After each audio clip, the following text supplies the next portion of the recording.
Lagot na. Meron naman tayong latest fetch update patungkol mismo sa Denise Cornejo, Cedric Lee, Simeon Raz at mismo sa Ferdinand Guerrero ang meron tayong latest update today. According dito mismo sa Bucor, kung saan sila ay nakakulong ngayon, umamin mismo si Denise Cornejo. Hindi siguro nakayanan ng konsensya niya kung kaya't nagsalita na lamang siya against sa mismong partner niya na si Cedric Lee. Dahil ganoon pa man, diba last update natin is alam na natin na si Cedric Lee mismo ang gumalaw kay Denise Cornejo dahil nga nadulas siya sa mismong interview na one-on-one kahit hindi naman ipinalabas sa press con para naman maging komportable si Denise na magsalita. Kaya hindi naman umamin, din naman siya na talagang sinusulan lamang umano siya.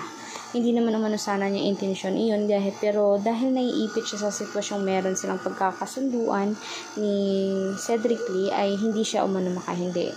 Pero ganoon pa man, merong nagsasabing mga senador na hindi naman hadlang ang mismong ganun. Dapat sinabi niya pa rin dahil alam naman ng mga matitinong tao na mali iyan. Kahit ano pang pagkakasunduan na maaring siguro makabulgar sa iyo or makapagpahamak sa iyo. Pero kailangan sabihin mo na lang yung totoo para na maiwasan pa ang pagkalat ng malaking gulo. Yun ang ginawa ni Denise. Ngayon, umamin na siya pero syempre huli na ang lahat.